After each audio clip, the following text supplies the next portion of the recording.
Hi guys, and welcome to the Healyverse. Today, I've got a tutorial for you.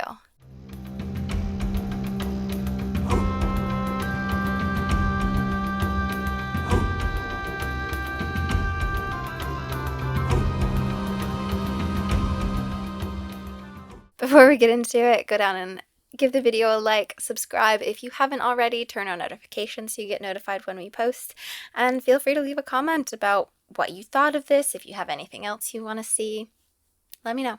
It's felt like it's been a while since I've done something overly crafty, and I felt like it was time I did something different.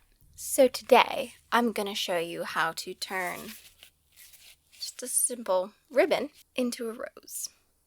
Now this is something I learned how to do when I was getting ready for our wedding. I didn't want to pay for flowers that were just gonna die. I have this thing about cut flowers, so I decided quite some time ago that I would have a forever bouquet from my wedding. I've seen this done with silk flowers, and I wanted to put something a bit more creative into it. So whether you're here to learn a new thing, get a new hobby, make a business out of it, or you just want to make something for your own special event, I'm going to show you how to make the perfect ribbon rose, if I do say so myself. To start off, you're going to need some ribbon in pretty much any color.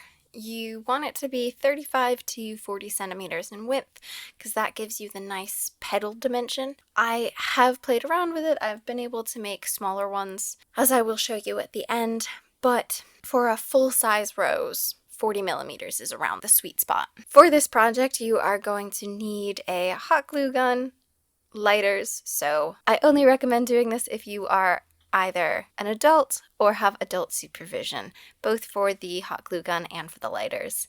You need some really good quality shears, some kind of card to measure the ribbon, and something to put the flower on. I have these metal gardening stakes. They've got wire inside, they're really bendable. I found them to be the best thing. I got them from Hobbycraft. And they come in a big pack, so pretty easy to get in bulk and make lots of flowers. You can use pretty much any kind of card. I was using an old ID, really want to show that on here, so I just used an old Panera membership card that I never activated. So you want to take the ribbon and wrap it around anywhere between 12 and 15 times. 14 has been a good number for me. 14 seems to be the sweet spot, so I go with that most of the time. You can always cut more, especially if you are making flowers in bulk. It almost makes more sense to just keep going. You do need some decent quality scissors to be able to cut through the multiple layers, or if you really, really want to, you can measure out the individual pieces and just cut them one at a time. I found this to be the quickest method.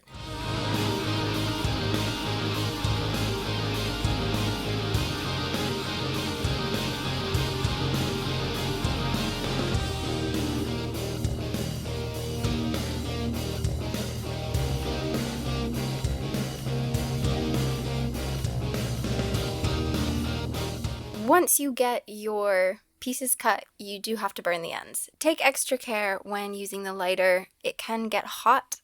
Typically, I will use 2 lighters for this process so that I can switch out when they start getting too warm on my thumb. With singeing the ends, you just want to make sure you're not eating into the ribbon.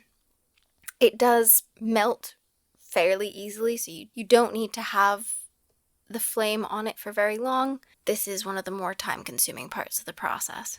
Once you've got the edges singed to prevent any kind of unraveling, then it's time to use your glue gun. To make the petal shape, you just need to put a dab of glue in one of the corners, fold that down, then put a dab of glue on top of it to fold in the corresponding corner, as you can see here.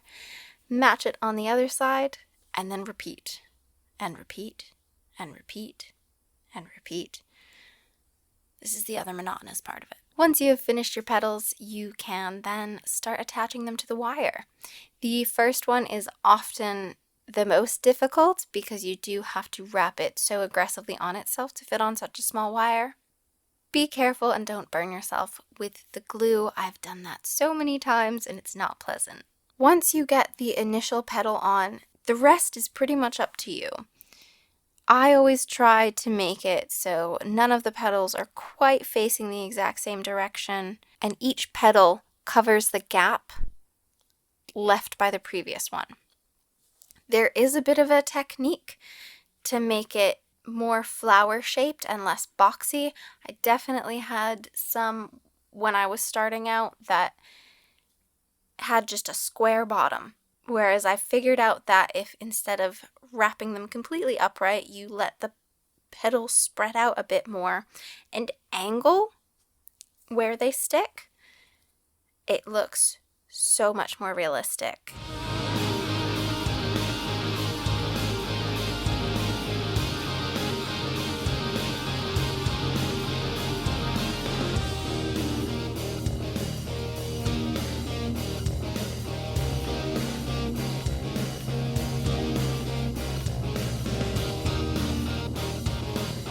Now this last part is completely optional, as I didn't do it for any of the flowers I made for my wedding bouquets. Mainly because it meant buying a totally different color of ribbon, making additional petals, and attaching them when you really couldn't even see them.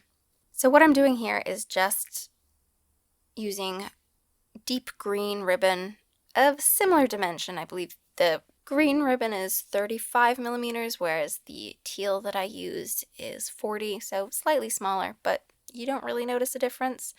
Making more petal shapes and then attaching them on to give it a little leaf nest.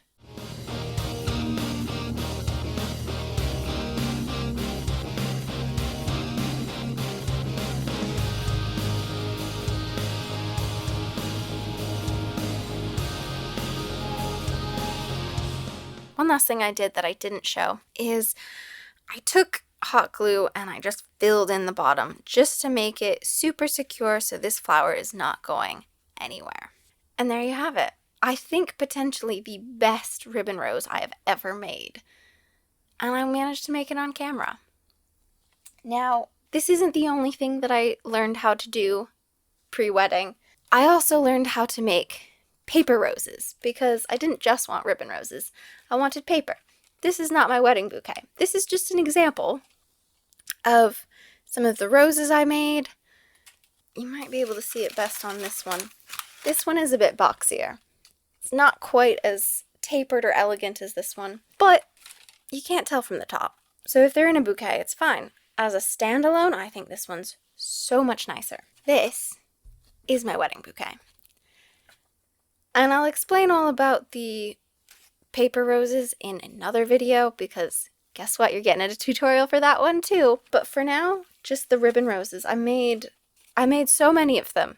I burned my fingers so many times because not only did I make myself a bouquet, but I made the girls mini bouquets. I used smaller ribbon. Obviously you can see there's a very visible size difference in the size of the roses, size of the bouquets. The holders we made ourselves, 3D printed them. Not going to go into that today because this is a flower tutorial. But I also did these little silver flowers to go at the top because our wedding colors were midnight blue and silver. One day I'm sure we'll go into more of our 3D printing adventure and the horror story that was. That's not today. But yeah, so I had a lot of experience with making ribbon roses, hence I pretty much perfected how to do it. The way I started doing it and the way I do it now look totally different. And I think this is really the winner, hence why I wanted to make a tutorial, because I'm really proud of this. I'm really proud of the hard work that went into figuring this out, and I'm sure I'm not the only one who wants a bouquet that I can keep forever. If you've made it this far in the video, thank you so much for watching. I hope you enjoyed this tutorial. I certainly enjoyed making it, and I'm so proud of this. I just can't stop looking at how the shape looks so nice. If you have any feedback, make sure to leave it for me in the comments. Like the video if you enjoyed the tutorial, subscribe if you haven't already, and hit that notification bell so that you can see the next tutorial when that one comes out. I've had so much fun crafting this. I'm hoping to get back into more crafty stuff coming up. I feel like winter is kind of my craft time, so buckle up. We've got loads more coming for you, and see you in the next video, whatever that is.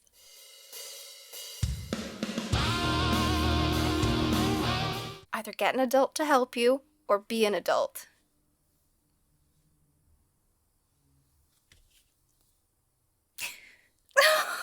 Just be an adult.